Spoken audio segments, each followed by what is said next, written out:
Good morning mga kapinoy! Araw ng linggo ngayon at saktong day off si Papa, si Mama at ang mga kuya ko.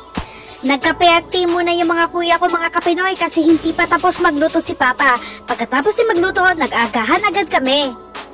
At dahil nga maganda ang araw ngayon mga kapinoy, lumabas na si Papa at ang mga kuya ko para maghanap ng baboy, baka at manok. Namiss na kasi namin kumain ng barbecue mga kapinoy. At family bonding na rin at the same time. At maswerte nga sila mga kapinoy, nakakita sila agad ng baboy. O ayan, ang laki pa, sobra. Oh my God! Wow! At nakahuli din sila ng baka at sobrang taba pa mga kapinoy.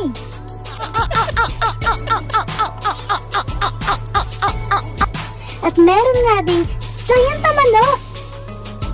At ayan, hinanda na nga ni Papa yung kutsilyo para makapagsimula na siyang magkatay mga kapinoy. Habang naghahanda si Papa, hinahanda din ng mga kuya ko mga kapinoy ang porch namin kung saan kami mag-barbecue. The best talaga tong Papa namin kasi kahit busy siya, tinulungan pa rin niya sila si kuya. Approach na yan ha mga kapintero. Baka naman, dangkas.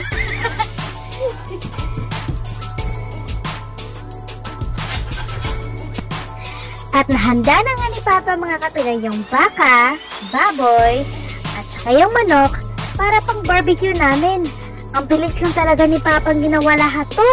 Sobra, parang magic lang. Ay naku, the best ko talaga Papa Roger. Ayan na mga kapinoy, ready na for barbecue. Natatakam na talaga ako. Ready na ako kumain. At ayan na nga, hinanda na ni Kuya Christian at ni Kuya Yuli yung uling. Naku, sobrang dami naman ang uling na hinanda nila ni Kuya. Parang sobrang excited ata sila mag-barbecue. So ayun, si Papa on the rescue na naman. Pagkatapos yung mag-prepare mga kapinoy, siya na naman yung magluluto para nga makakain na kami kasi gutom na kami. Tulog pa kasi yung mama namin. Mga tanghali pa siguro magigising si Mama. So ayun na nga, sobra din lakas ng hangin mga kapinoy. Parang ipo-ipo lang. So nilinis muna ni Papa kasi mga 6 na buwan ata yung nakaraan mula nung nag-barbecue kami. So ayan na nga mga Pinoy. Nilagay muna ni Papa yung tapa ng baka. Pampalinis daw. Expert talaga itong si Papa namin. The best talaga.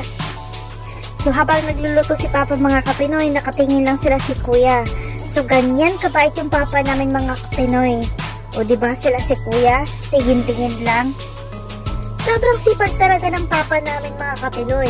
Ipagmamalaki talaga namin yan. O may mga splash pa ng tubig yan ha.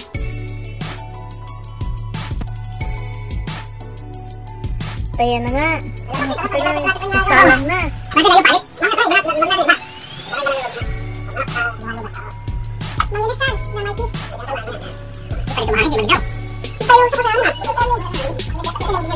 Dala-dala mo yung problema kaya bitaw mo talaga yung papabigat sa'yo. Oo nga.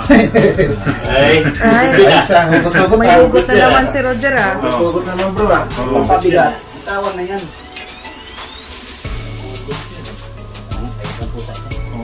Yan ang mga...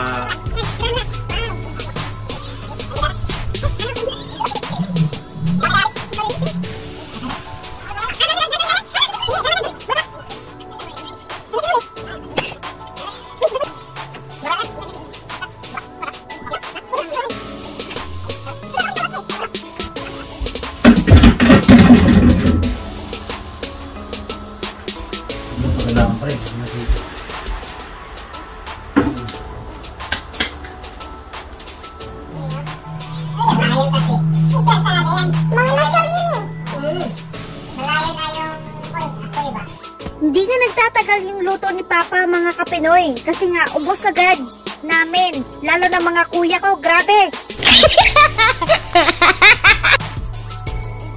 At di na nga nakatiis si Kuya Yuli mga kapinoy. Di niya talaga kayang walang rice. Yung nauna nang kumain ng rice.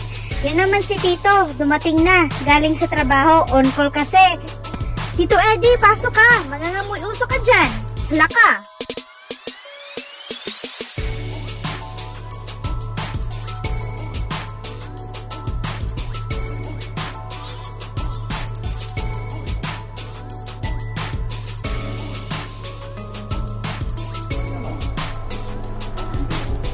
yung isang kapba, yung 4 na piraso, yung nasa estaro. 2 pounds lang yung higit eh. Sa Western isang, yung sa Chandler eh. Wala kahapon. At nagising na nga si Mama. O ayan, sabay-sabay na kami nagtanghalian. Kasi may plano na naman kami mamayang hapon na gumala.